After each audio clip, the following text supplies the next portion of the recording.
I'm the awesome tutor, and today we're going to be looking at the importance of Governor Lachlan Macquarie. Now, the first thing that Macquarie did, if you watched my previous video on the governors Hunter, King and Bligh, the New South Wales Corps was an emerging force of rival control to the governors. So the first thing that Macquarie did when he got to Australia is he disbanded the New South Wales Corps. What that did is it re-established the authority of the governor and it re-centralized control. This allowed him to obviously implement his policies more easily. So let's separate his importance into different factors. Let's talk about, first of all, infrastructure. He was so vital in the growth of infrastructure. If you remember, under Governor Phillip, he left Australia and in 1792 with everyone having at least some form of shelter, wattle and daub dwellings. Okay, very rudimentary and poor quality, but some form of shelter. Now, under Macquarie, he transformed that into a more feasible form of infrastructure. Okay, he reinvested all the profits into building schools, building roads, barracks, and this can be seen with the Macquarie towns when the settlers expanded into the Hawkesbury River, where Macquarie towns were built between 1810 and 1811. I think there were 5 important ones: Richmond, Castlereagh, Pitt Town, Wilberforce, Windsor? Can't remember. Anyway, each of these towns had a school, a church, and an inn. Okay? And what he also did was he ensured that he also had some vital medical facilities. There was this Rum Hospital built in the center of Sydney. Okay, and who was very important in this Rum Hospital? I'll tell you. Some guy called William Redfern. Now, Redfern was an ex-convict.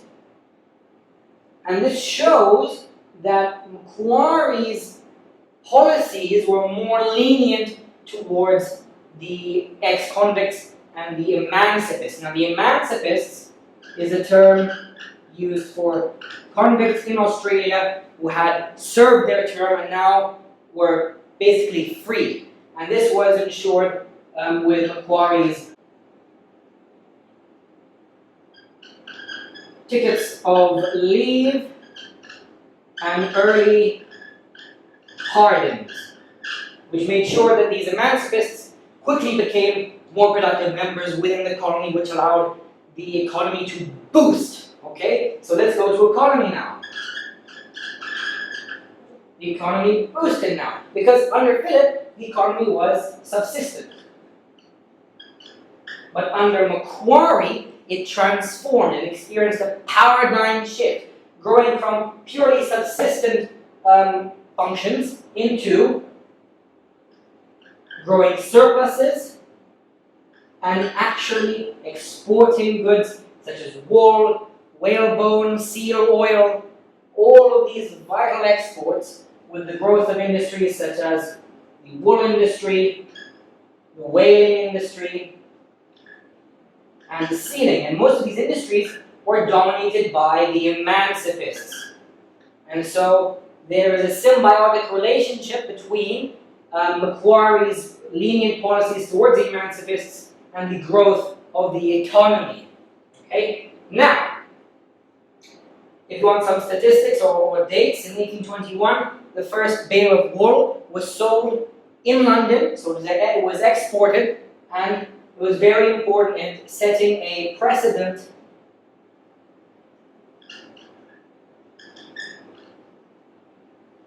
for the economic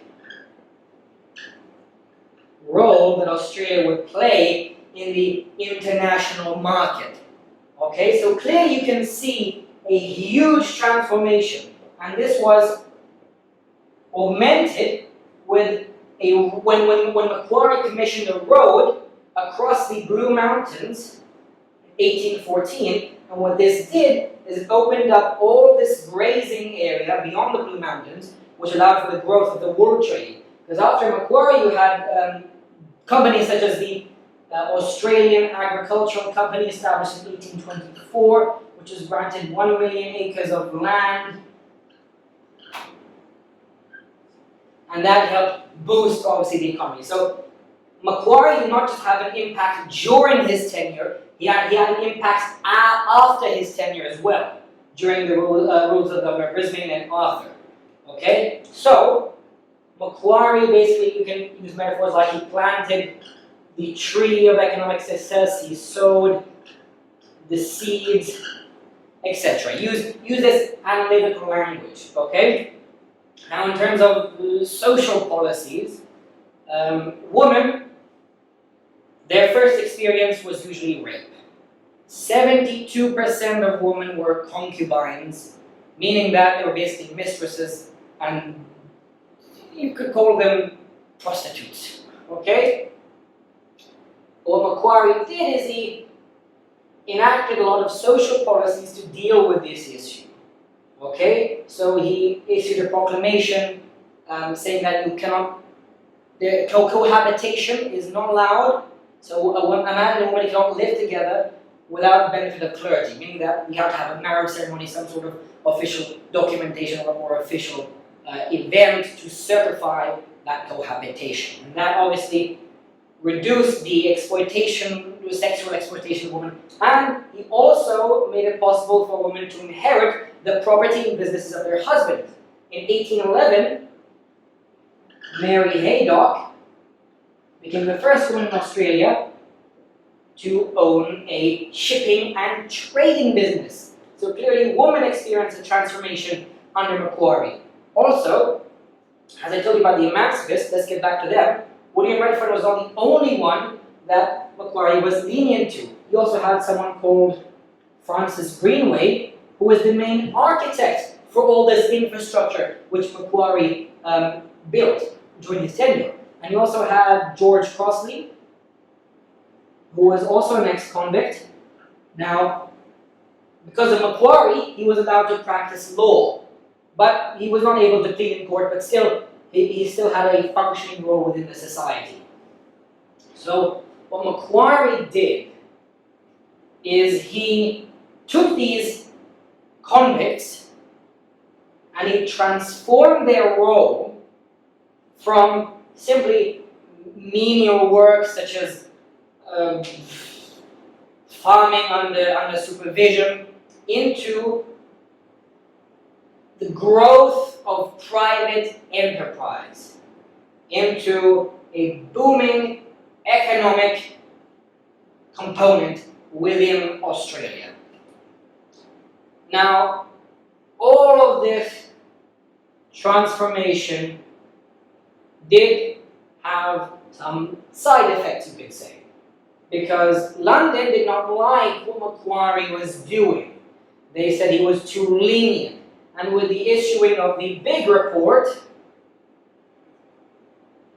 in 1821, it basically stated that Macquarie had taken the colony in the wrong direction, and it recommended that the emancipists, the convicts, no longer be given tickets of leave and early pardons as freely as they were under Macquarie, and also allowed a sort of political transformation with the creation of legislative councils and a Supreme Court that was independent from the governor. So the actions of Macquarie had lasting impact positively with the economy, with infrastructure, with social policies, but they also had an impact in terms of the limited role of the governor after his tenure. Because what the Big Report did is it led to the establishment of the New South Wales Act in 1823, which basically undermined the authority of the governor, and the governor became more and more of a titular figure, and the independent legislatures had the real authority, which were dominated not by emancipists, but by exclusives, which were the free white settlers. And so you could say that under Governor Brisbane, there was sort of a regression, a minor regression in terms of reversing some of Macquarie's specifically social policies. But, nonetheless, Macquarie played a pivotal role in Australia because it was his tenure, his rule that was credited with transforming Australia from purely a penal settlement, a prison camp, into a fully functioning, self-subsistent, and economically prosperous imperial colony. This has been the Awesome Tutor. Bye.